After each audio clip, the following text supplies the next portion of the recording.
great pleasure to welcome you all to 2024 Zaleski lecture. I'm Grzegorz Ekiert. I'm professor of government and resident scholar at the Center for European Studies, and I have been running Zaleski lecture for a number of years. So this lecture was established in 1983 through the generous gift of from the estate of August Zaleski widow Ewelina Zaleska. And this is supposed to be the centerpiece of Polish activities at Harvard, lectures in history and politics. And we are really grateful to the Zaleski family for establishing that lecture, for giving us the opportunity to bring amazing speakers to Harvard. Lecture was named after August Zaleski, who was a Polish economist, diplomat, politician. He was twice the Minister of Foreign Affairs of Poland, and then after the Second World War, Zaleski was the president of the Polish government in exile. Since 1989, Zaleski lecture was delivered by amazing group of scholars, politicians, and public intellectuals. You may want to find the list of the speakers at our CES website. This year, Zaleski lecture will be delivered by the president of Warsaw, Dr. Rafał Trzaskowski. Dr. Trzaskowski is a scholar, a public servant, politician, and I hope he's the future president of Poland.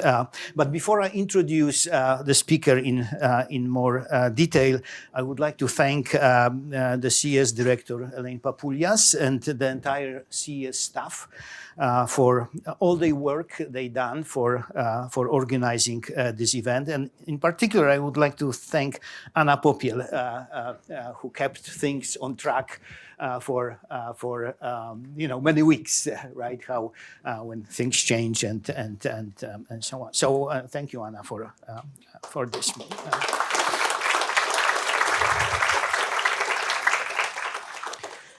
So Rafał Trzaskowski was born in Warsaw in 1972. He graduated from University of Warsaw in '96 in international relations and English philology. He has a degree from College of Europe in Natolin. He studied at Oxford University and the European Institute for Security Studies. And he received his PhD from the Institute of International Relations at Warsaw University in 2004. He's currently serving his second term as mayor of Warsaw. First, he was elected in 2018 and then re-elected in 2024. Prior to becoming a mayor of Warsaw, Dr. Trzaskowski was also a member of European Parliament from 2009 to 2013. Among all the other duties in the Parliament, he was the vice chair of the European People's Party.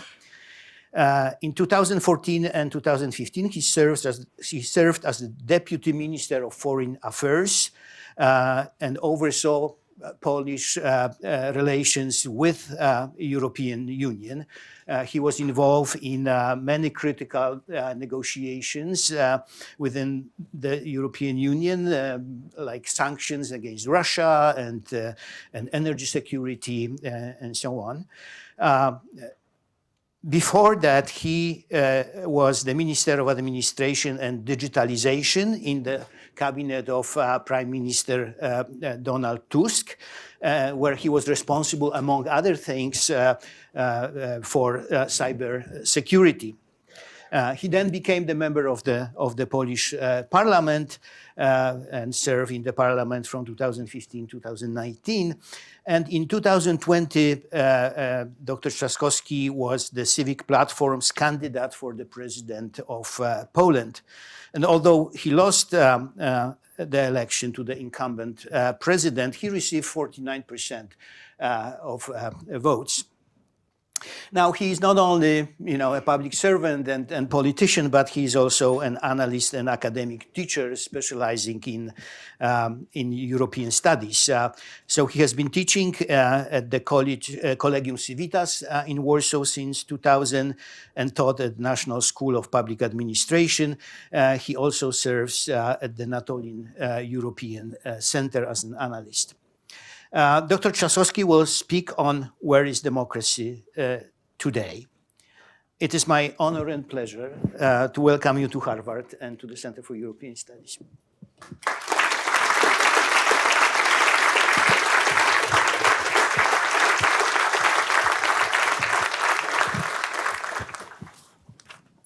Well, good afternoon. It is a pleasure to be here. The first time I was here, I was 19, and I came here with my prep school because we had a UN model where we were sort of like trying to post diplomats. Doesn't work. Sometimes happens. Right. There we go. So I came here in 1991 for Model UN because I was elected to represent my prep school, Cranbrook Kingswood, in Bloomfield Hills. The story is interesting because I was working at a Solidarity office in 1989, first free elections in Poland, and I was the only guy who spoke decent English, so I was interpreting for all the visitors who cared to come to the Solidarity office. And one of them was working for Governor Engler of Michigan, and he asked me whether I would like to come to the US for a year. And he got me a scholarship, and that's how I ended up in Michigan. And then, of course, I was always interested in international relations, so that's why I decided to participate in that event. And by the way, I was representing Ukraine, which is kind of interesting. As you know, even in the Soviet times, Ukraine and Belarus, the Soviet Republic of Ukraine and Soviet Republic of Belarus, were represented in the United Nations. My second claim to fame is that Mike Bloomberg organized this incredible program, MBA for Mayors, co-organized with Harvard University. It was a wonderful program. We learned a lot with our friends, but most importantly, it created this incredible network of mayors. For example, throughout the pandemic, we were all the time in touch, working on different issues, comparing notes, comparing our experiences of how to deal with the pandemic.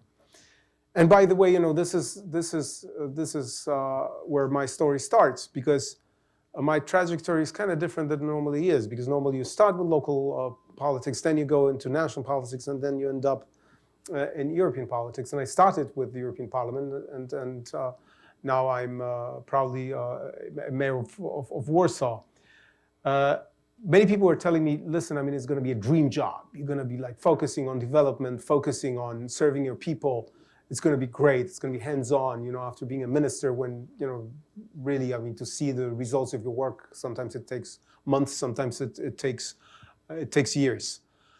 First few months, boom, a pipe broke down under the river, and River Vistula is all the, sanitation system is broken down, and it goes straight into the river. So we had to deal with one crisis, which was, of course, quite difficult. Then, just a year later, COVID started. Later on, when we thought that nothing worse can happen, war in Ukraine, and of course, migration crisis, rising prices of energy, and so on and so forth. So at the end of the day, you have to acknowledge that running a city is dealing with multiple crises at the same time. But the most difficult thing was that Polish democracy was under attack and was in a deep crisis because populists from Law and Justice won the election. And of course, they started undermining our democracy, and they started also trying to limit the powers of the local government, which produced quite a lot of problems because they were taking money away from us. They were changing the tax code so that Warsaw would receive less money. We lost $3 billion from our budget in 4 years. So of course that limited our capacity to realize our priorities. And we were under attack, which meant that focusing on our priorities, of course, was difficult. When we think about the crisis of democracy, I mean, for years, people were, of course, focusing on Hungary. They were focusing on Poland.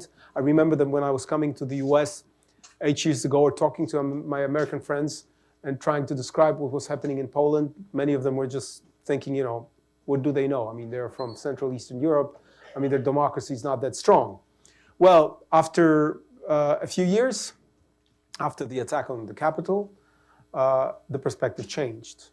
So what we are dealing with now, and some of the things that I'm going to share with you, unfortunately have a universal character. This is not just a Hungarian problem. This is not just a Venezuelan problem. This is not just a Polish problem. We need to acknowledge that we are dealing with those problems as we speak, and all of us at the same time, because democracy is under attack, and of course populism is on the rise. Now, the most difficult thing, guys, is to define what are we talking about. And you know, I'm a political scientist, so I can give you hundreds of different definitions, but at the end of the day, I'm also a politician, so I want to be as pragmatic and as rational as possible. I was always telling my friends that we are a democracy. Even when the populists took over, we were still a democratic country, although democracy was undermined, although democracy was under attack.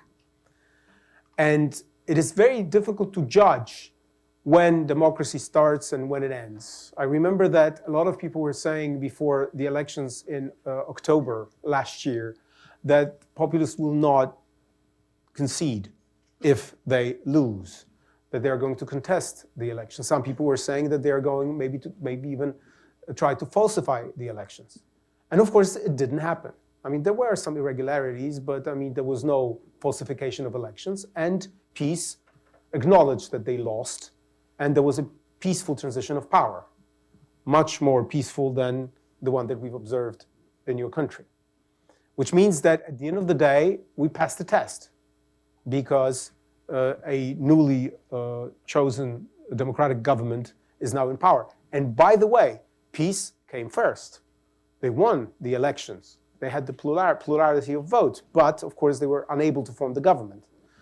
So it is difficult in a certain sense to be absolutely certain when we are talking about democracy under attack and when we are talking about a moment where democracy is no longer there. The problem is that it is a process, and sometimes it's difficult to actually acknowledge the right moment where democracy really ends. When we observe Hungary, I remember that we were observing Viktor Orban, whom I know quite well. And at the beginning, we had an illusion that, first of all, some of the things that he addresses, on some issues he might be right, because he was explaining that he has to get rid of the remnants of the post-communist system. He was trying at the beginning, it seemed to us, and obviously we were wrong, to be reasonable. He is a smooth operator, so he would explain things to us. He would say, guys, you know, I sometimes use this rhetoric, but I don't really mean it. I need to test the waters, and so on and so forth. And some people in the European Union were falling for it. But as he progressed, less democratic he became. And of course, it was a progress that didn't happen overnight. And that's why sometimes it's very difficult to say, when is the moment where democracy dies and when it is just being undermined? The biggest problem, guys, is that unfortunately populists and all of those leaders are now using exactly the same toolbox. They're exchanging information, they're learning from one another, and they're using very similar tricks. And of course, the polarization that we see only exacerbates the problems with democracy. We live in a completely different world in which it is very, very difficult to be rational. In which it is very, very difficult to reach across the aisle, in which bipartisanship is almost dead. Well, the only silver lining when it comes to Poland, and I would submit to you that that's one of the reasons that we are different from Hungary, is that at least on the questions of defense, at least on the questions of security, at least on the questions of helping the Ukrainians, we were on the same page with the populists. Of course, there were some differences. Of course, for electoral reasons, we've seen sometimes, this understanding being undermined by the populists. But at the end of the day, we're on the same page. So at least there was this understanding when it comes to the most vital interests of the state, that all the political forces are in agreement, which unfortunately is not the case in some other countries, where even questions such as security relations with Russia and so on and so forth are not understood in the same way. When it comes to polarization, of course, one of the biggest problems is the reality that we live in which everything is dominated by instant news, everything is dominated by social media, and it's very difficult to develop a longer perspective. Even President Obama writes in his memoirs that sometimes he made a mistake, something really serious happened, and he thought, wow, that's going to get serious. Nothing, zero, nothing happened, no one noticed that. And some small mistake, something that normally shouldn't, create ripples, is transformed into a huge crisis because of the social media, because it just gets traction, because there's nothing more interesting and so on. It's just sometimes you make mistakes, sometimes something is taken out of the context, and it creates more damage than real mistakes and real problems. And it's very, very difficult today to know one from the other. And of course, it is also very, very difficult to plan ahead. When it comes to decision-making, guys, it is very difficult also, because if you are dealing with a normal situation in a normal democratic country, whatever you do, the consequences are not so dire, because at the end of the day, you might just lose the election, right? And some other party will rule instead of you. I was just at the Capitol Hill, and one Democrat told me, if we were dealing with Mitt Romney, nothing terrible would happen. Of course, I don't like Republicans, even those of the old times, but nothing terrible would have happened with American democracy.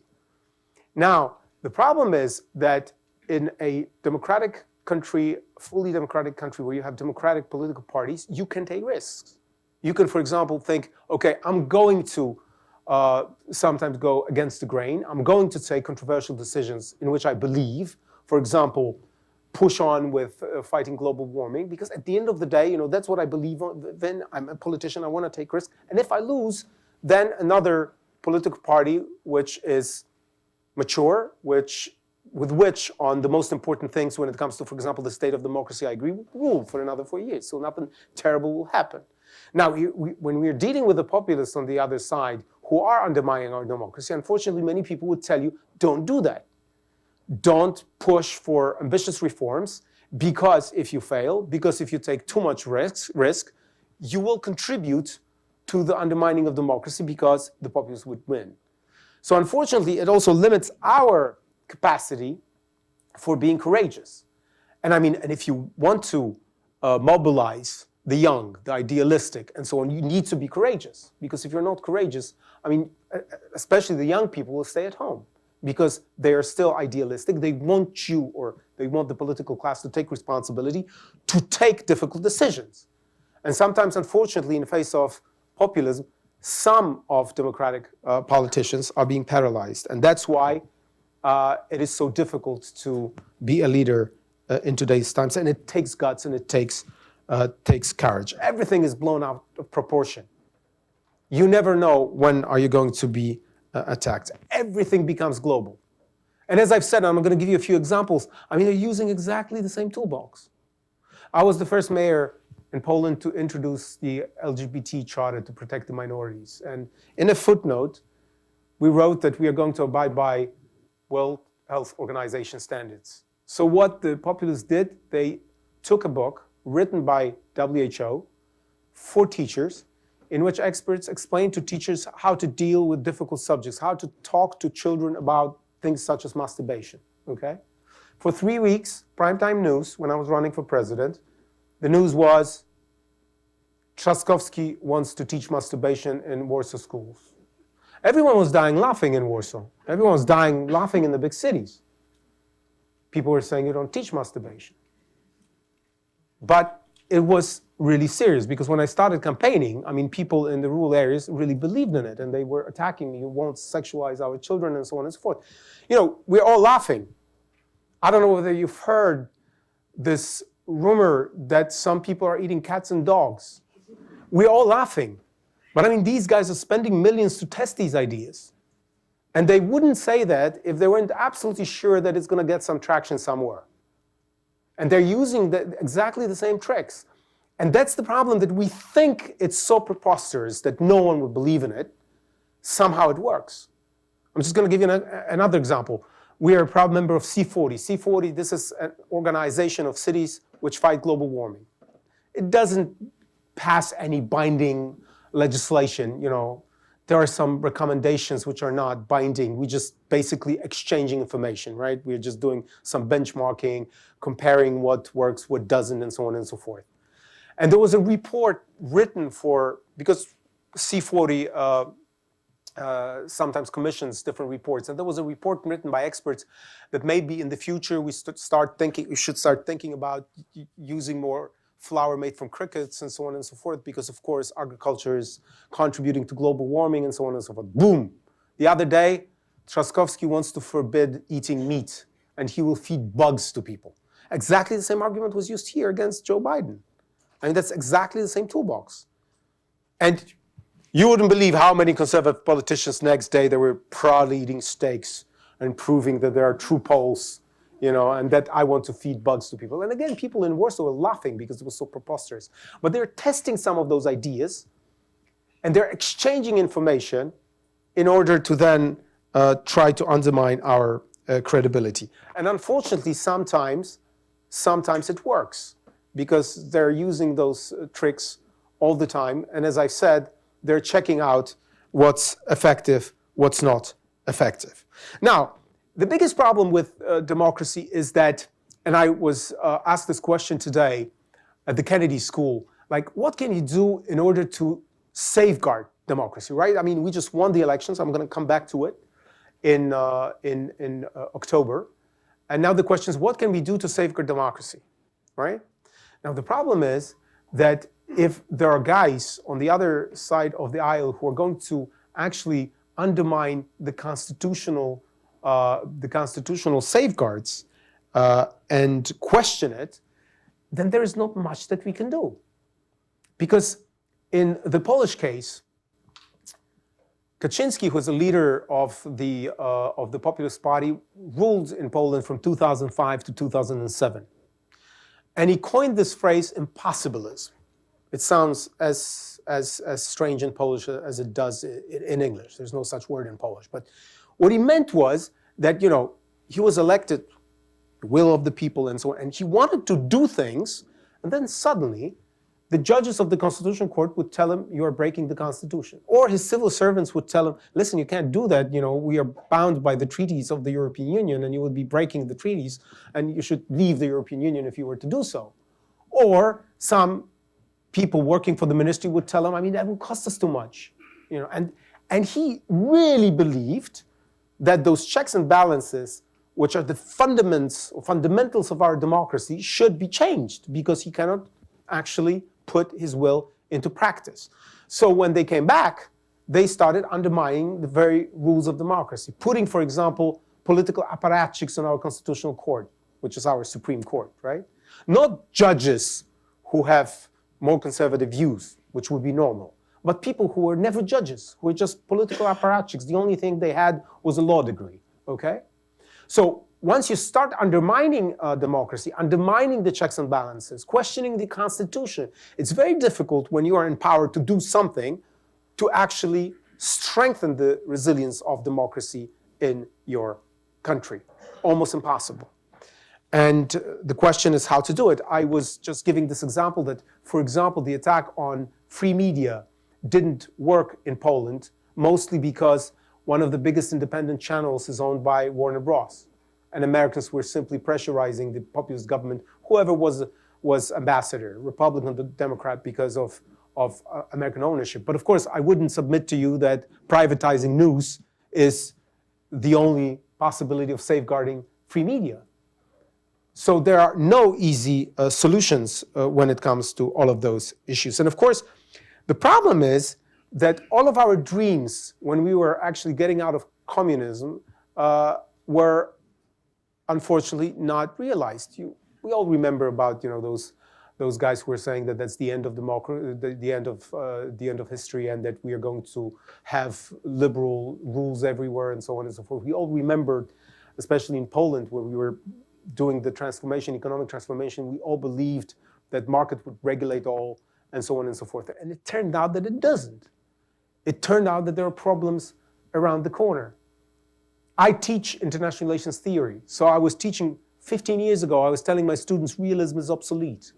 I mean, now we should be thinking about, liberal theory or even constructivism and so on, social norms, blah, blah, blah, blah. Look at China today. Look at Russia today.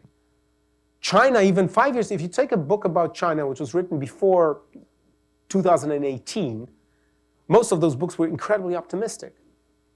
And then, boom, I mean, they've changed their military doctrine. Boom, we woke up to the new reality throughout COVID. And I think COVID also opened our eyes how much we are dependent on others. I mean, the whole idea, for example, of subcontracting, of moving our production into Asia. I mean, it was Bible, like 10 years ago. Everyone thought that's the way to do it, cheap labor and so on. We will focus on innovation and so on and so forth. That's why, by the way, a lot of innovation happened. If you have to come up with a design for the most innovative chip, I mean, how much money do you need? 10 million, maybe 50 million, maybe $80 million, you can get it, okay? But if you were to produce it and also show that you have an industrial capacity for it, you would have to have $1 billion, right? So what happened? All the chips are produced in Asia. Only now we are waking up to the reality that we are dependent so much, in this case, Taiwan and Korea, so it's not that bad, although, of course, it creates quite a lot of geopolitical problems. But we just woke up to the reality throughout COVID, that our supply chains were disrupted, that rare materials are sometimes, rare earths are largely in the hands of the Chinese and so on and so forth. Boom, I mean, suddenly we wake up to this reality that it doesn't work. That it wasn't so smart to actually move the industrial base out of the United States and out of Europe. And now we need to recreate that, but it's going to cost us billions and billions and billions and billions. So some of the most basic assumptions that we had when it comes to international relations, when it comes to international economy, when it comes to democracy, unfortunately were undermined. In the Polish case, we proved yet again that we are incredibly resilient. And we won the elections half a year ago, even though, of course, there was no level playing field. The fortunate thing is that it was a democratic elections with some hiccups and so on and so forth. Of course, the populists had the public broadcaster in their hands, pumping billions in it. They were using money from state-owned enterprises to buy commercials and so on and so forth. So it was not a fair election, but it was a democratic election, right, with some irregularities. Now, the difference between us and, for example, between the Hungarians and between the countries in which it is almost impossible to win when there is no level playing field depends on many different conditions. But one of them, guys, is local government. Because one of the secrets of Polish success was that we devolved power in the 90s. No one has devolved power to the same extent. Of course, I'm not even mentioning the Soviet sphere of influence or former Soviet countries such as Ukraine. I mean, they were not able to create a strong local government. They had been doing it in the past years, but not at the beginning of their transition. But even in Hungary, even in the Czech Republic, they were not able to create such a strong local government and give the local government instruments to be stronger and stronger and stronger. In the 90s, at the beginning of the 90s, we all thought, Hungary and the Czech Republic are going to be much more advanced. They were richer, they were closer to the West, and so on and so forth. It turned out that they didn't use this opportunity to strengthen their democracy and strengthen their local government. Just one example.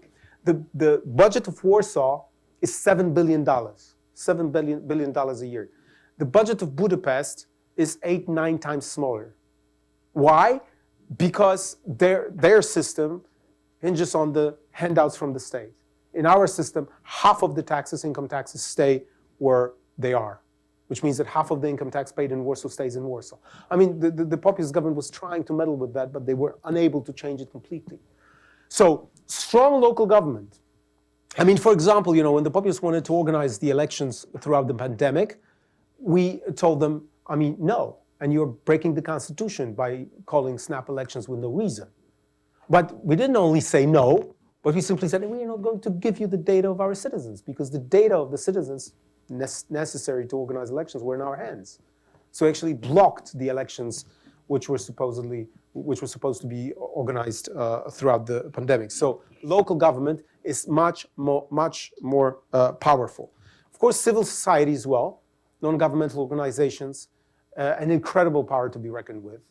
And whilst Orban was able to limit that in Hungary, I mean, he was unable to limit it in Poland. And of course, this incredible mobilization of the young people, because our idea was this. The rule of law, democracy, is an abstract term. Many people, of course, understand it.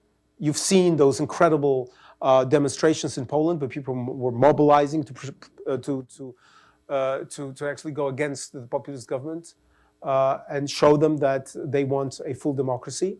But for many people, for most of the people, it's an abstract term.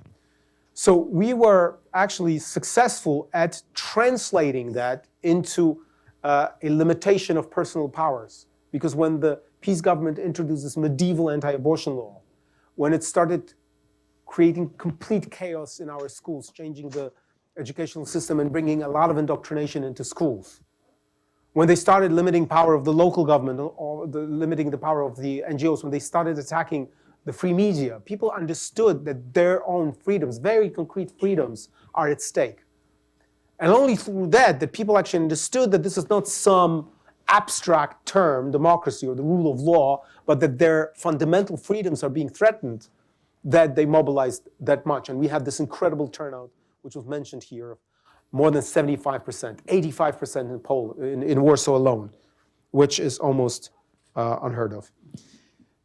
I don't think I have a lot of ideas on what we can do to preserve and strengthen democracy, but what we definitely need to do, and that's the subject of all my conversations here in the US, is to think how today we are influenced by the social media, and we have to do something about it because we all close in our bubbles where our views are being reinforced.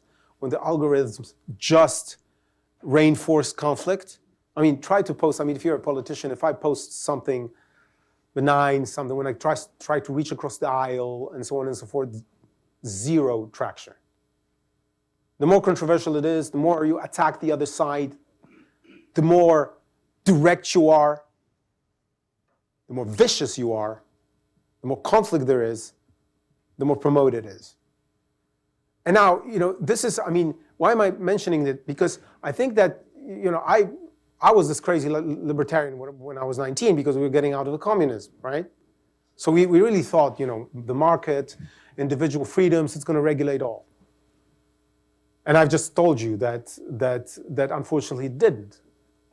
When I hear that, social media, freedom of speech and so on, it couldn't be regulated, then I start asking questions. It does not mean that we should impose something on the big tech. We should have a conversation with them because some of them are willing to have that conversation. Some, of course, to a lesser degree, some to a greater degree. But I mean, if we are not going to do something about it, the situation is going to get worse and worse and worse because artificial intelligence is just around the corner. I was a victim of a deep fake when those Russian pranksters posed for Vitaly Klitschko, mayor of Kiev, and they had a conversation with me. But I knew that something was off after 5 minutes. It's going to get worse and worse and worse and worse if we don't do something about it. If we do not teach our kids to verify data, I mean, we need to start doing it because, my daughter's 20, my son is 15, and I see how they use social media. I see how they use the internet. They don't verify almost anything. They take the things that they find on the internet for granted. Israel, Palestine. When I talk to my students who are 25 and so on, at least they've got some context, so it's a bit easier. When I talk to my son who's 15, it's almost impossible to connect because he doesn't have any context. He just sees what he sees on the internet. And he takes everything for granted when we know that both sides are using a lot of propaganda, to put it mildly. And the Russians are everywhere. Disinformation is everywhere. All of those sites which are anti-vaccination in Poland suddenly turned into sites which are anti-Ukraine.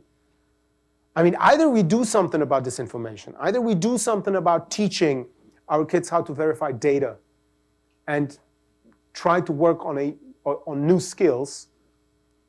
Either we have an honest conversation with our American friends on how to regulate big tech, or the situation is going to get worse and worse and worse. with artificial intelligence coming in. Fortunately, we're starting to do that. The European Union, the Americans, and the Brits, we've just signed a deal on artificial intelligence, but it's very, very, very, very vague, and there are no sanctions. But it's at least a good beginning. There are things we can do, but of course they require a lot of guts, they require a lot of cooperation, and they require a very honest discussion on how we should change the way in which we educate our children and how we should change the way in which we move in the virtual world. I always give this example, when I was writing a first master thesis in 1995, there was no internet. I was writing about the common foreign policy of the European Union. I had to phone people to send me like the position of France and Germany, and then phone think tanks. They were faxing me things and so on and so forth. Like finding things was a skill you needed, right? Second master thesis I was writing in College of Europe in 1997, just 2-3 years later, and the internet started functioning, although there were no good search engines. So you could find it, but it was more difficult and so on and so forth. When I was writing my PhD, internet was functioning as it functions now. So then, completely different set of skills, how to sift information, how to find what's really important, how to verify it, and so on. In the space of 8 years, I needed a completely different skill set. And now it's going to get even more profound. So when we talk about democracy, when we talk about how we deal with others in public space, it's not true that there is nothing we can do. Because some of the things that I started with are being reinforced with the ways in which we communicate with each other. And that's where our collaboration and cooperation between us, Europeans and the Americans, comes in. And the last thing I want to tell you guys is that at the end of the day, when we are so pessimistic, we look to Ukraine and we see those guys actually fighting for our freedoms, fighting for the values that we talk about. And we then realize that, of course, all of those things are paramount, they're fundamental, without which we cannot move forward. But I mean, now we are passing the biggest test of history because every crazy dictator in the world is watching us. Are we going to pass a test? We as a transatlantic community. Putin has miscalculated on many different counts, but he has miscalculated because he thought that we are going to bicker, that we are going, to differ, that we are going to drag feet all the time, that we are going to be unable to actually respond forcefully to this aggression. And we have. Of course, some countries are dragging their feet. Some of the decisions could have been taken sooner. I remember that in 2014, I was responsible for sanctions, the first batch of sanctions, negotiating it from the Polish side on Russia. And our German colleagues were saying that sending helmets is dangerous because that would lead to an escalation. So we are, light years from that moment. And we are passing a test for now. But I mean, you hear a lot of grumbling. You hear a lot of people saying stupid things. And this is not just a war somewhere in Eastern Europe, which just concerns us. This is a test to us all. And that's why we responded to it with such an incredible solidarity in Poland, opening our hearts, opening our homes to Ukrainians. If you remember the Mediterranean crisis, migration crisis, I was dealing with it again as a Minister of European Affairs. Europe was in panic. We didn't know what to do. The Germans invented this wonderful formula that they wanted to sell, that we should have a magic mathematical formula which is going to divide migrants among the Europeans. I told them, are you crazy? I mean, that's not how it works. I cannot go home as a politician and say, how many migrants are you going to take? I don't know. The Commission will tell me. The European Commission will tell me. It doesn't work like that. We were in panic, or the European Union were in panic, where 200,000 people at a peak were coming to Europe. 200,000 people. 300,000 people came to Warsaw alone in 3 weeks throughout the first weeks of the conflict. And we took them in. I was in Kiev a week before the war started. Klitschko told me something's going to happen, so we started preparing, and we were prepared. But we do our bid, and we keep on doing our bid. We granted the Ukrainians almost like a citizenship status. They have access to free education. They have access to free healthcare, and they can work, which makes a huge of a difference because they want to contribute to our economy, and they're incredibly resilient, incredibly determined, mostly women with small kids. 80% are registered, and probably the other 20%, 10% of that, 50% of that work as well. We need to have a response, a common response to that, because all the things that we've talked about, of course, they're linked because the Russians are meddling in our democracy all the time. But I mean, if we do not win that, if we do not pass that test, if we do not stay determined on helping Ukraine, if we do not listen to them, if we do not say that if there is any idea of peace, it has to be an option or an outcome that is agreed by the Ukrainians, that is acceptable to them. If we do not keep on helping them militarily, all of those problems that I've started with will pale into insignificance. Although, of course, they are linked, as I've said, because when we talk about disinformation, when we talk about verification of data, and so on and so forth, I mean, it is absolutely crucial in this context as well. And yet again, guys, you know, sometimes people ask me, like, why do you talk about those issues? You are a mayor. Well, I mean, as I've said, I started with it. I was supposed to focus on building, on the future, and so on and so forth. Yet, with all of those crises, we are at the forefront. All of us, my American friends included. We collaborate all the time. The pandemic, we were at the front line. Then the migration crisis, you know, the populist government said, well, they behaved well on the border. They helped the refugees. But then they put all the responsibility on our shoulders. They said, you register them. You help them out, and so on and so forth, even though this is not our prerogative. And now, of course, also the questions of security. I had to take a decision just a few months ago to spend a lot of money on strengthening our capacity to react in crisis situations. Because it's not only tanks, and it's not only missiles. Those wars today start with disinformation. They start with attacks on critical infrastructure. They start with attacks on our cyber capacity, and so on and so forth. And all of that, again, yet again, I mean, it's done also by the local governments. I mean, in Kiev, first day of the conflict, all the cameras of the city go blind. And the guy responsible for that disappears. And the Russians thought that everyone is blind. The only thing was that Kiev prepared well, they had good advisors, and they had a backup system.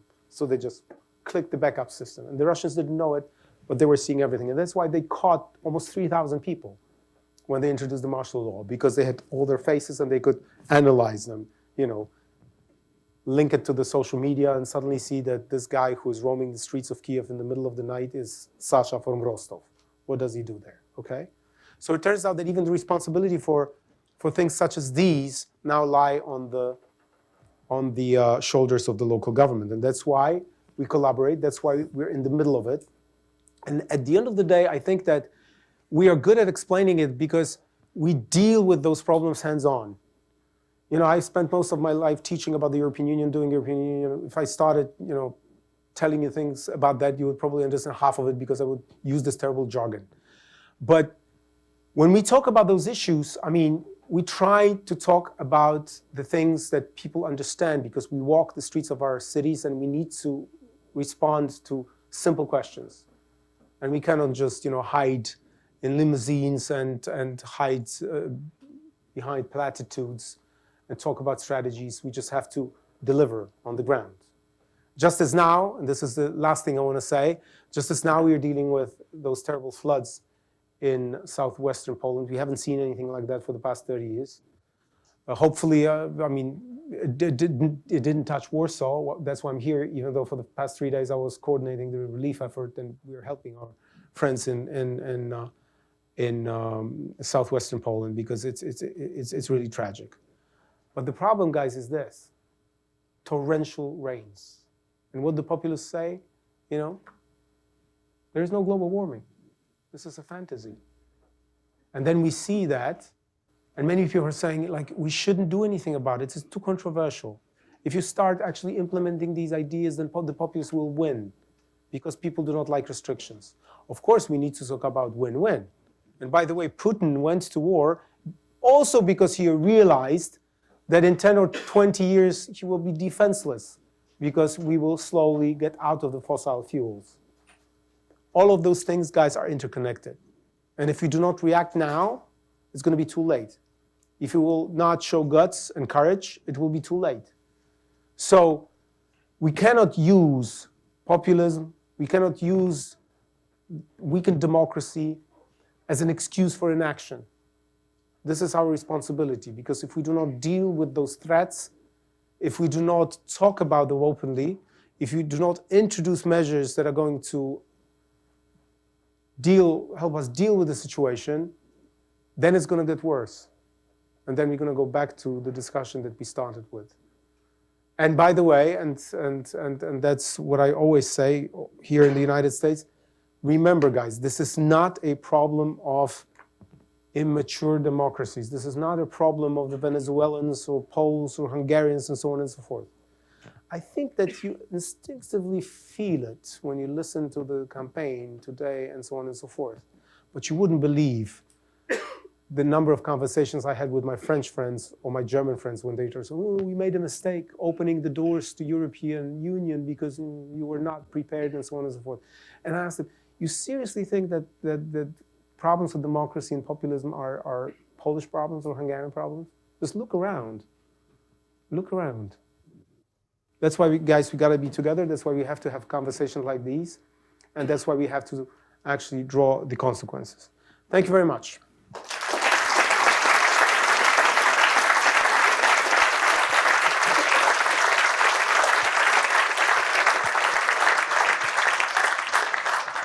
Thank you so much. This was a very important beginning of conversation. Lots of great ideas and very important questions. And we are grateful to you for bringing the questions and ideas to the Center for European Studies. We will have half an hour for questions and answers. I know that many of you would like to ask the question. It's a little bit difficult. We have only one microphone here, which is going to be on this aisle. Michael just is bringing it here. Please line up on the aisle to ask the question. And while you are doing this, I will take the advantage and I will ask you the first question. Poland has been first in many different ways over the last 50 years. The first huge protest movement, the Solidarity movement, the first time in the Soviet bloc, then leading the transition to democracy in 1989, then introducing the economic reforms, local administration reforms, right? Lots of things done for the first time in the region. And now it seems that Poland is again the first cleaning up after democratic backsliding. And this is my question, how is it going? How cleaning after peace is going? Are you happy? What are the problems you see? Are you able really to clean after all the damage the populists have done? Well, there are things which can I sit? Do you hear me?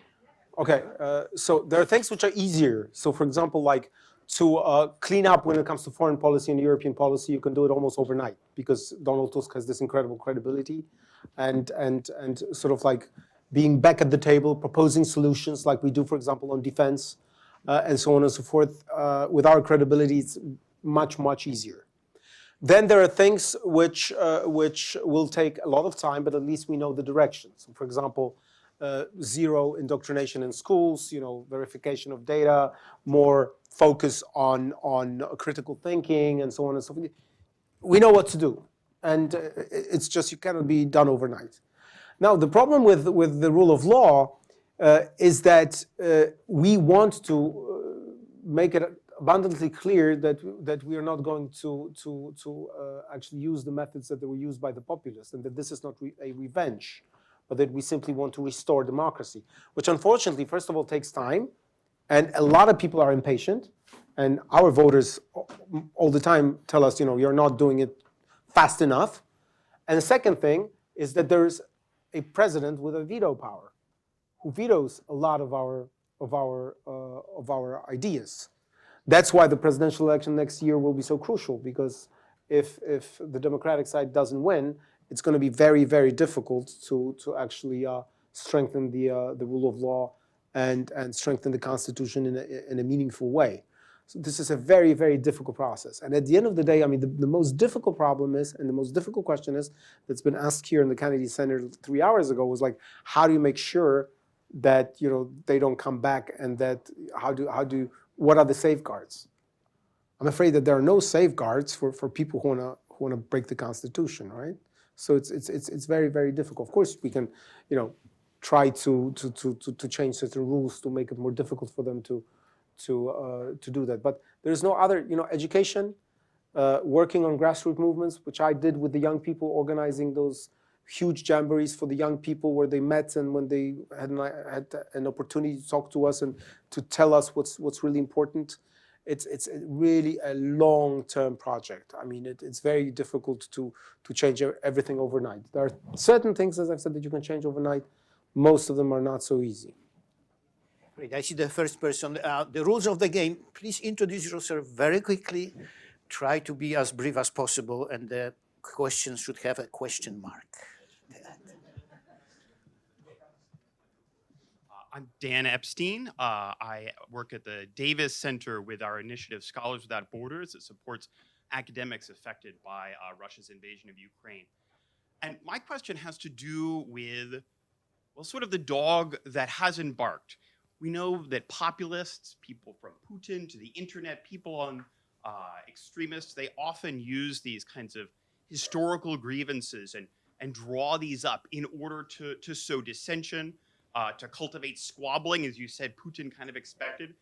And one of the relationships that's been so strong and really effective at keeping Europe together in the face of Putin's aggression is that between Poland and Germany, where one might think there could be lots of opportunities for people to cultivate grievance and disagreement and conflict. And I just wanted to know how would you explain the fact that, you know, European relations seem so strong, especially this particular relationship between Germany and Poland? Yeah, thank you, Dan. Well, this is a very good question. I mean, you know, the populists in Poland, they tried to do that. They tried to play the anti-German card. You know, there was this famous moment where they dug out, you know, a history of Donald Tusk that his grandfather was in Wehrmacht. You know, where this is one of the biggest tragedies of Poland, also France and so on, that many people against their will were actually put into the German armed forces. And of course, his grandfather escaped and then joined Polish free forces, which fought Hitler. So, and they were using arguments like these all the time. There were some professors from peace who were saying that there is a greater danger coming from Germany than from the West and from the East. Of course, he meant that they're undermining our values and so on, the crazy liberals and crazy leftists and so on. It didn't get too much traction. Because at the end of the day, the Polish people are smart, and they know that, you know, there's no danger coming from Germany today. There's danger coming from the East. But I have to tell you that when and it's a big but, and I talk about it with my German colleagues all the time, I'm pissed at them as hell because they're not taking the responsibility. You know, they are dragging their feet all the time. Where are they? I mean, we are spending almost 5% of our GDP on security, and they're nowhere to be seen. I mean, we are taking responsibility for Western security. We are taking the brunt with some of our allies, and of course with the United States of America when it comes to helping Ukraine. And they always just ask questions. I mean, of course, at the end of the day, they're doing their bit, but it's too slow, and it's not significant enough. The German leadership is nowhere to be seen.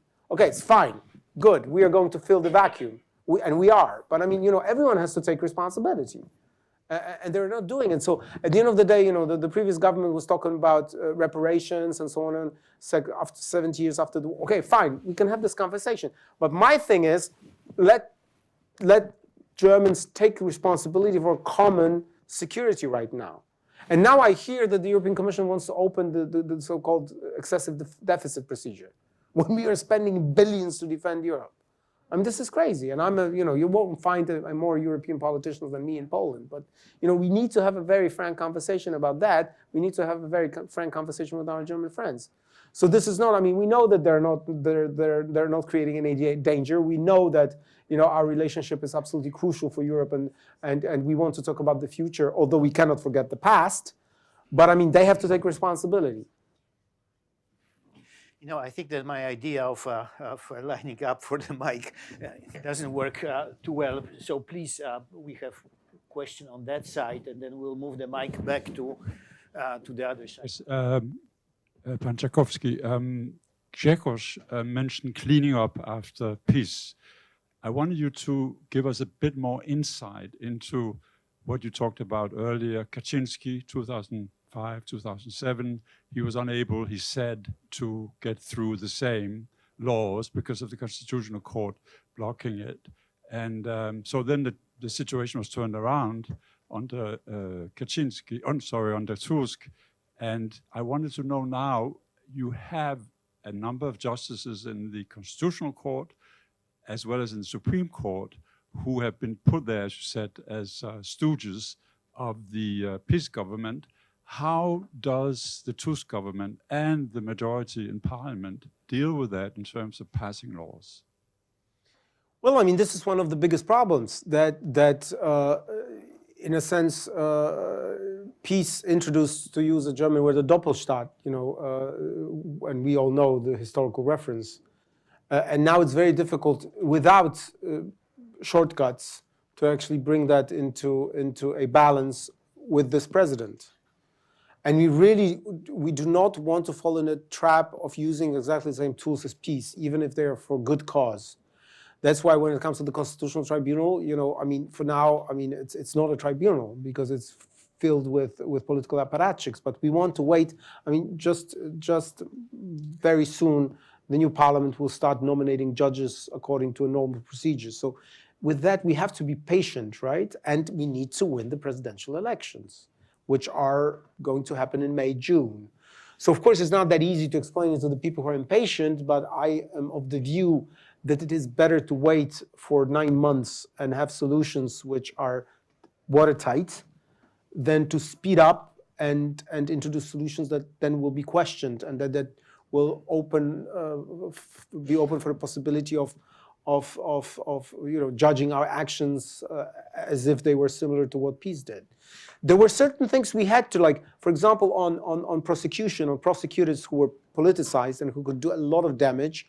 We just used the mistakes that peace did because they actually nominated those prosecutors with, you know, they haven't done the procedure right, okay? So we were able to catch them on technicalities, right? So of course you have to be inventive sometimes because they made mistakes, so we used that against them.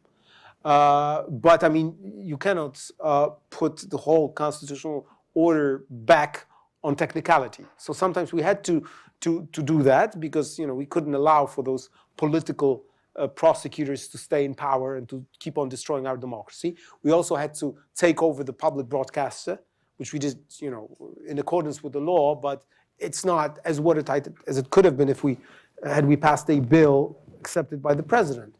But as I said, you know, we need to win the presidential elections, and that's why they're so crucial. And this is, you know, our most difficult job to explain to the Polish people the importance, the fundamental importance of the elections that is up and coming. We're back on this side, please. Go ahead. Okay, hi. I'm Dominik Kufel, and I'm from Poland originally, and I do a PhD in here in quantum computing and artificial intelligence. And regarding that, just wanted to ask, because you've mentioned artificial intelligence on several occasions as like something which is a real threat perhaps to our democracy in terms of, you know, affecting people on social media and stuff.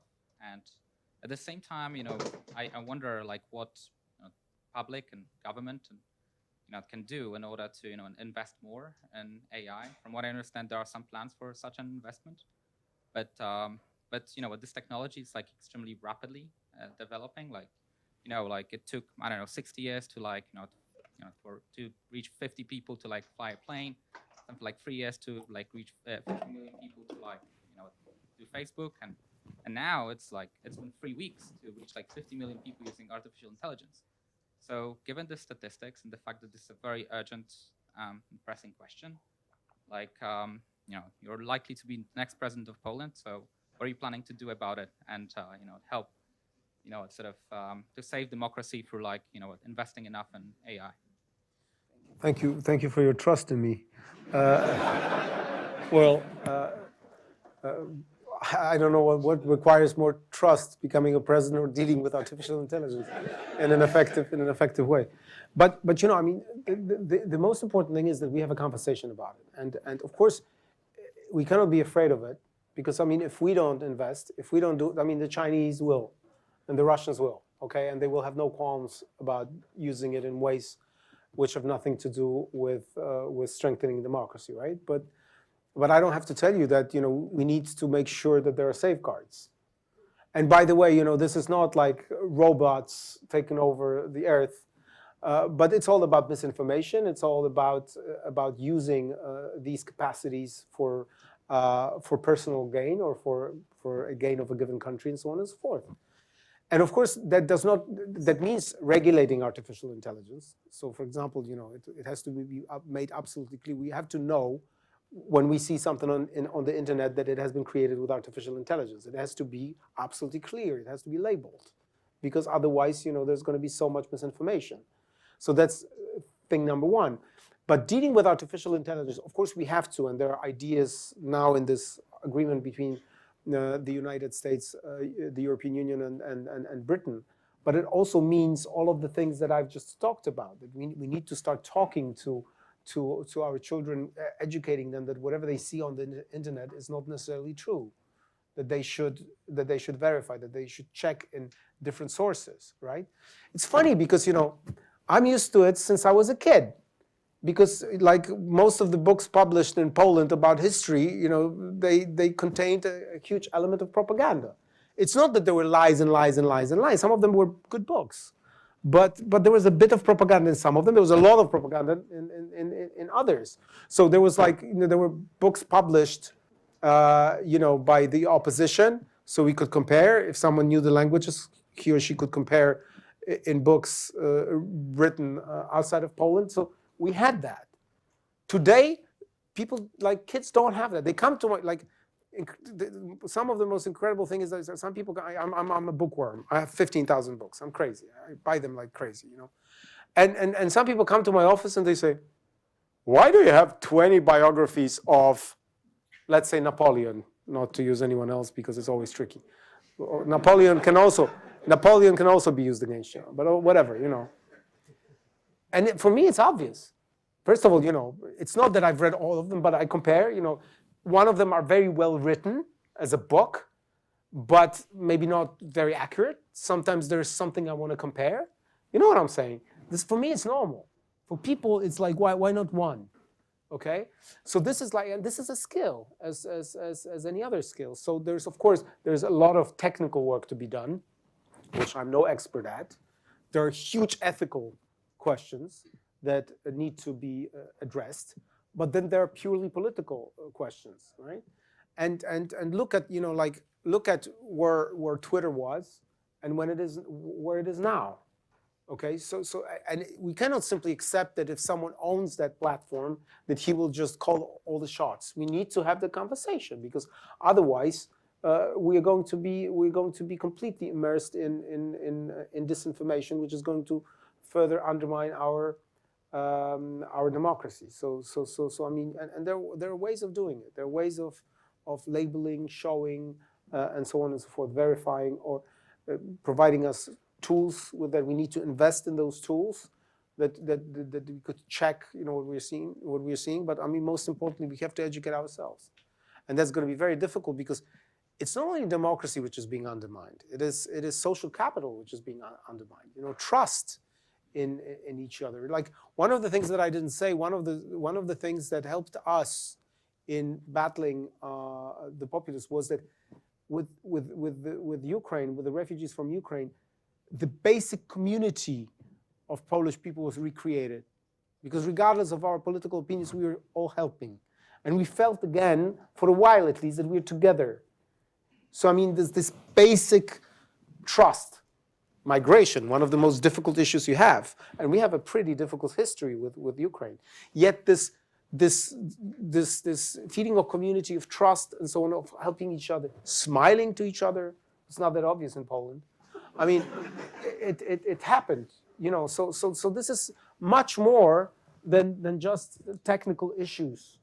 But I mean, look at this. I mean, one of the if you ask sociologists, I mean, how to undermine social capital, first thing is, crazy conspiracy theories. As easy as that. I've heard one American politician saying, we create stories, and we need to create stories, and, okay, let them. I mean, it's going to be very difficult to create a reality in which people will not create stories, in which they will not create false stories, false narratives. But at least, give us the tools so that we can detect that. Thank you so much. Thank you. We have one question, please, and then.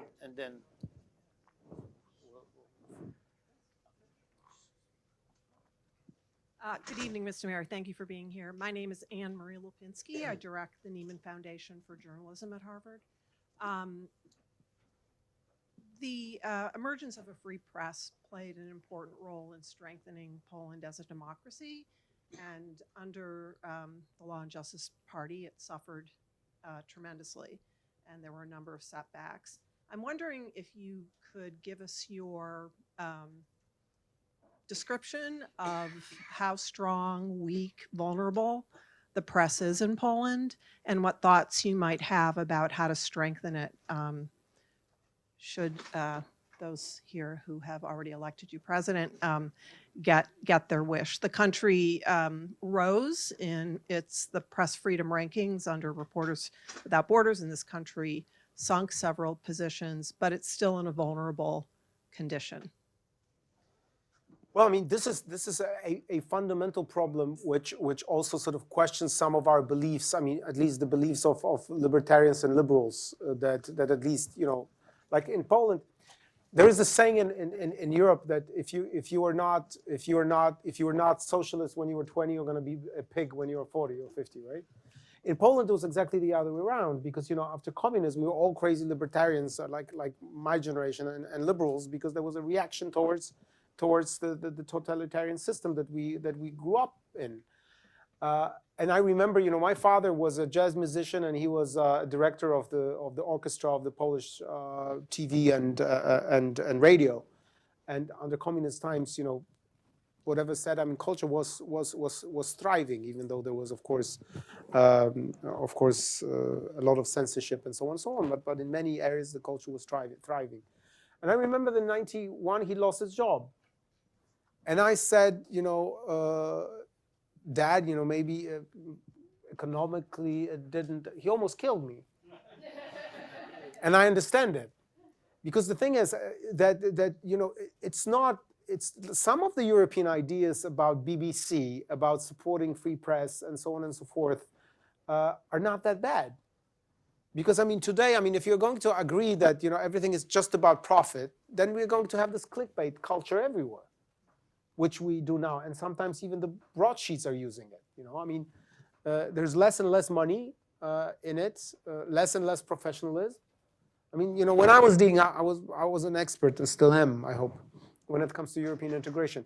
So, I remember that 20 years ago, when a journalist came from the TV or from the media, he was actually doing that for 20 years. He was following European integration. He knew everything about it. And then suddenly I was getting, a different reporter every other day who didn't know anything about it. He was reading questions. We need to invest. We need to protect the media so that we have the media which are credible. And it's very difficult because most of the media has been privatized. So that's why we need to protect the media which is public in Europe. That's why we all need also to take certain responsibility for it. But that's also based on our choices. What we read, how we access our information. We cannot force our kids to read broadsheets, but we could tell them that if you want to verify information, you will sooner find it there than in some other outlets which are just not credible. So this is again something we need to keep on thinking about it.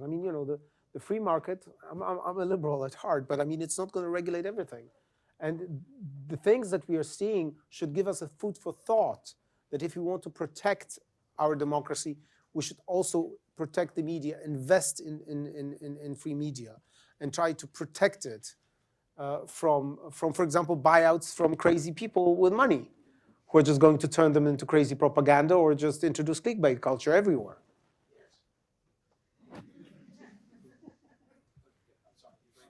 Yeah, very quickly. So I'm Daniel Ziblatt, professor of government and also director of the Center for European Studies. So my question to you is, I thought it was a really outstanding point that you made, that democracy is very abstract. When you're defending democracy in an election campaign, it's hard to run on that as an issue. And so you said it needs to be made more concrete and talk about freedom. So what advice do you have for Americans who are campaigning against populists? How do you make it more concrete? I was wondering if you could elaborate a bit more about that. Well, I mean, as I've said, I mean, it cannot be just about populism. It cannot be just about, you know, vilifying people or making fun of them. Because at the end, the populists are winning because sometimes they have a very good understanding what is painful for people. People are not stupid. I mean, they're voting for them because sometimes they're desperate, because sometimes they're lost. So we cannot. I mean, I gave those examples about, you know, eating dogs and cats, or, you know, the masturbation and so on. And we all laugh, and I laughed as well. But at the end of the day, we have to sober up, because, I mean, you know, they're doing it on purpose. If you do not have a conversation, for example, migration, guys. I mean, you know, we cannot simply say, I am a liberal, but you cannot, like when the Germans said, you know, we're going to have this magic formula whereby we're going to divide whatever number of migrants come to Europe according to how rich we are and so on. We cannot behave like that. I mean, we need to have it like, in 2015, we had a real migration problem. But now, for example, on our eastern border, we have a hybrid warfare. I mean, I mean, those are very difficult issues that we need to discuss. And sometimes the pundits, you know, the liberals would say, you know, like they would attack anyone who takes positions which are not liberal enough. So, I mean, first of all, we need to listen to the people. We cannot disregard them just because they do not agree with us. We cannot laugh at some of the preposterous lies, but we should analyze why are they effective. And as I've said, we have to make this debate as concrete as possible. So not just democracy and so on, but you have to ask people, I mean, does this guy have really a true solution to your problems? What is the solution, right? I mean, is like starting a tariff war on steel a good question, a good strategy? Or maybe we should simply say that if we want to invest in new technologies, in renewables, that we should protect our industry, which produces electric cars and panels in the United States and in Europe, and not simply export, because the whole argument that we're creating jobs is nowhere to be seen, you know. So I mean, it's a big problem. I say translate it and show it, you know, explain to the people that something is taken away from them. This is the most important thing. Then never laugh. Try to get at the heart of the problem, because there is a reason that these guys are effective. I mean, you know, our mistake of the whole sort of like liberal elites in Poland for years was that we were too, maybe condescending is a bad word, but I mean, we were patronizing too much. Like, you don't see that Poland is changing? Poland is like the best pupil in the class. Because it was. But many people were saying, but it's not for me. You know, I'm not traveling to France. I'm not using those highways. I cannot afford this and that, you know. And then the populists come and they say, you are true Americans. You are true Poles. You are true French people. All the others are selling, you know, our ideals and so on and so forth. But we need to do something about it. We cannot just laugh about it, because we need to appreciate the people. We need to try to get to them, to as many as possible, which is difficult. And again, we're coming back to the media. I mean, there needs to be some responsibility. Seriously, I mean, you know, I do so many things in Warsaw, and the media and the mainstream media as well are only interested in conflict, are only interested in something which is culture wars, because it's, you know, a lot of emotion.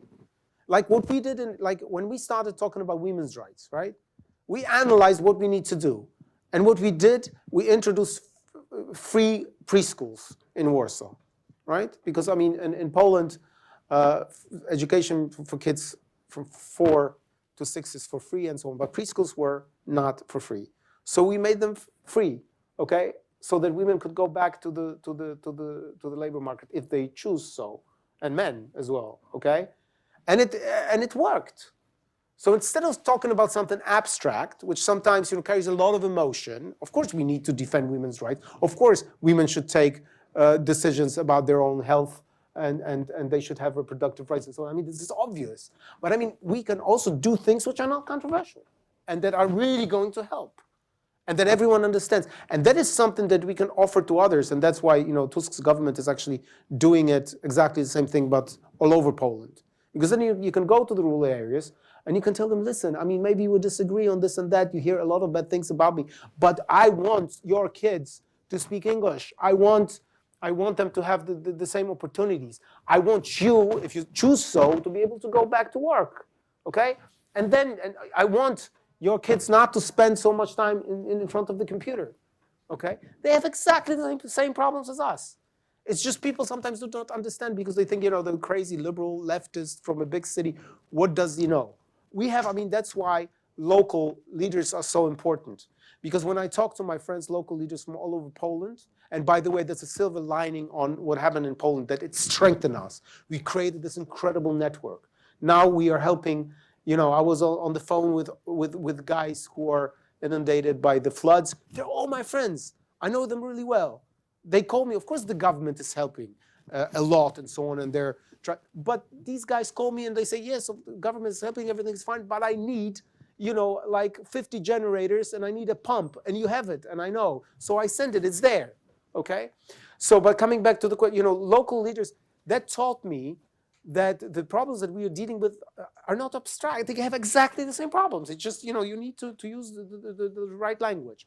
And do not allow others to hijack our discussions about democracy just because they want clickbait or just because they want to, give more prominence to the so-called culture wars because it creates emotions and that sells a lot of papers. And it's difficult, but it takes responsibility. But at the end of the day, I know, I've traveled all around Poland. I didn't have enough time in last elections because, there was a change of candidate. I just had 2 months to campaign.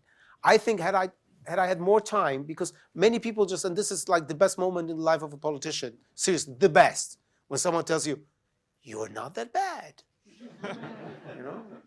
I mean, I had one more claim to fame because the populists, the propaganda, somehow they decided that when they will attack me, that it will be effective. So they were saying that I'm very short, because there was this Kaczynski is very short. So they were saying that I'm very short, And how do they do it? They just primetime news. They publish a tweet from an unknown account saying that Trzaskowski is a midget, and they a lot of money into that.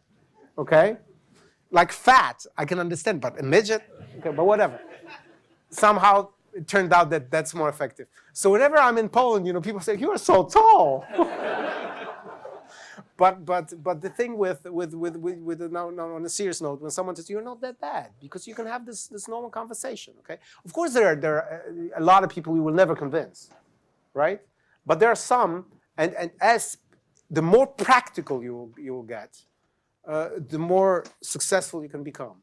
And local politics, that's why I like local politics so much, because it's about doing things. We are out of time, and Last question. The guy is holding a mic, so I will be brief.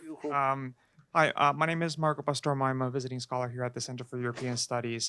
You talked about facing off. Where are you from? I was born here, but I'm from Madrid, Spain, so very deep into European politics. So you talked about facing off with populists, and I want to ask a bit about like the divides and types of populists. Like, for example, right now, you have Meloni, who's a bit more moderate, doing a rapprochement with von der Leyen. Le Pen is sticking more with the hard line. So I want to ask you, do you have any litmus test or standard by which you would differentiate between populists where maybe you can see yourself reaching across the aisle, finding a middle ground and a consensus, versus those where maybe you want to be more maximalist and you say, you know what, it's not worth it. We need to just like face off with them to the extent that we can. Thank you.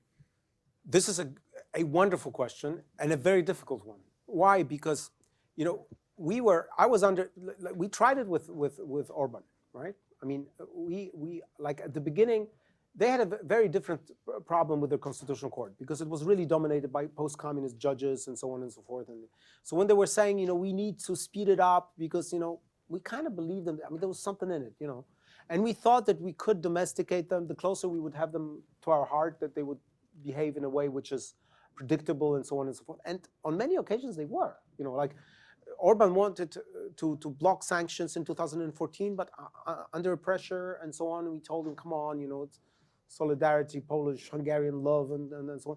And he would relent. He would adapt. He would see that there was too much pressure and so on and so forth. Unfortunately, then with every year, he would become even more extreme, right? And as we get older, sometimes, our features of our character become a bit more pronounced. Maybe it's blasphemous, but that's what my kids tell me, okay? But anyhow, there is something in it, right? And it's very, very difficult because we do not want if we're too lenient and so on, we might encourage them. But on the other hand, we cannot simply put everyone into the same basket, right? And Meloni is a very good example. Because she is behaving much more responsibly than one would have guessed, right? And we try to deal with her, but it's you have to find a balance in which you're not going to reinforce some of their instincts, but on the other hand, you cannot put them in the same basket. For example, I never said that when we had problems in Poland that we are an undemocratic country, and sometimes I was attacked by people who vote for me, saying, "Oh, you are always so nice and mild. You should call a spade, and so on and so forth." But I was saying you cannot cry wolf, because if something really terrible happens, people will not listen to you. I mean, at the end of the day, we had a peaceful transition of power, and we had a democratic election. Okay. It was not rigged. Yes, there were irregularities. I've talked about it, but it was. So I mean, you cannot put all of the populace into the same basket. I mean, of course, the question of elections, in my view, is the most crucial. So I mean, if there are free elections, and after the election, if someone is not undermining them, then I mean, this is the most important test.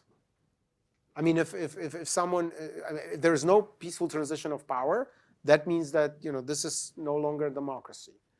If the balances and checks are not working immediately, okay? And of course, this is even more problematic in countries in which democracy is not that strong. But I mean, guys, come on. I mean, the United States of America for me was always and still is a beacon, right? 89. Free elections, solidarity. The United States, without you guys, we wouldn't be free. That's why Ronald Reagan is loved in Poland. And I come to the United States. Bloomfield Hills is a neighborhood which is one of the richest neighborhoods in the US, one of the best prep schools.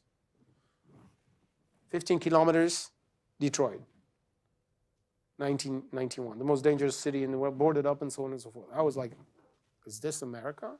Jesus. Okay.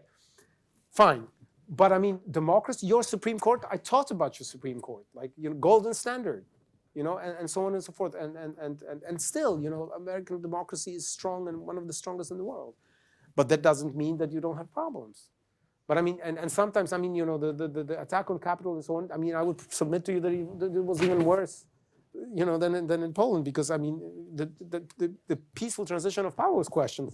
Fortunately, the American democracy proved to be resilient. But what I'm saying is that it's very, very difficult to compare.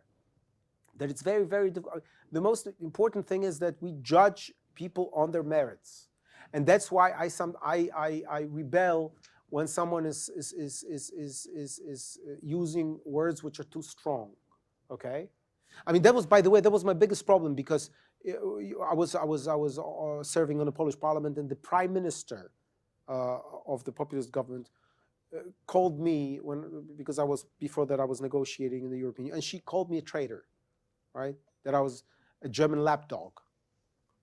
And this is something, and then what do you say, right? Because if someone says that, you know, you don't love Poland, or that you are taking wrong decisions, even if someone calls you a thief, or, you know, whatever, you've heard it all. But I mean, when someone calls you a traitor, I mean, then what do you do, right? And that, of course, opens up, because that puts you outside of the community of your compatriots. And I'm not even mentioning that it, of course, makes you also a target for crazy people, right? So we should avoid the words and the language which is too strong, because then it becomes counterproductive. And we should judge people on the merits. And we can say, and that's what I think we should say, simply say, okay, she's bad, but this thing she does well. Or she's better than anticipated. Or at least, you know, he proves to be more rational on things such as, which are crucial. I mean, we need to do that, because otherwise we will encourage, you know, their transition to autocrats. Well, on the other hand, we cannot also be lenient, and we cannot simply close our eyes all the time. Look at, you know, I mean, you wouldn't believe that how many people are in Europe there are who'd love to go back to business with Putin. They're there, you know. I mean, the most important thing is for some of our, we come back to the German question and so on and so on. The most important thing is that they admit openly that they were wrong. When we were fighting for energy security in Europe and introducing these measures, we were fighting for it in the European Parliament. You know, I would, like my friends from Germany, from France, were saying, you're obsessed with Russia. I mean, they're a reliable partner. Come on. When I was fighting for cybersecurity, first piece of legislation on cybersecurity, the Brits were saying, come on, we're going to deal with it on our own. We're not going to share data with you. I mean, you know, we can do it. People need to admit that they were wrong. That's the starting point. I mean, I seriously, I'm not very much happy and satisfied that we were right on Russia. I mean, that doesn't give me a lot of joy. But I mean, if we do not start with admitting that on some things we were right, on some things we were wrong, that we were making mistakes and so on, let's judge each other on merit. So if you call, like, and I can be very frank about our German friends. I mean, our reconciliation, our cooperation is absolutely crucial, fundamental for Europe. But we need to tell each other truths. We also need to do it with our Ukrainian friends. We will keep helping them no matter what.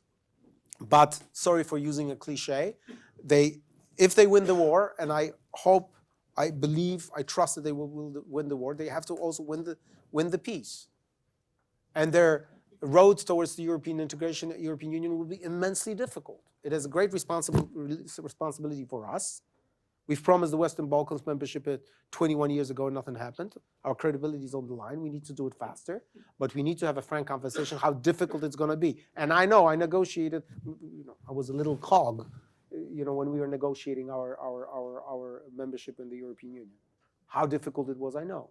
So frankness, judging on merit, and guts, and courage, guys. I mean, we learned from you. I mean, you know, you were one of the most courageous nations in the world. Don't lose it, please. Thank you. My apology to Professor Kaiser and others who were not able to ask the question. And please join me to thank Mr. Trzaskowski for. Thank you.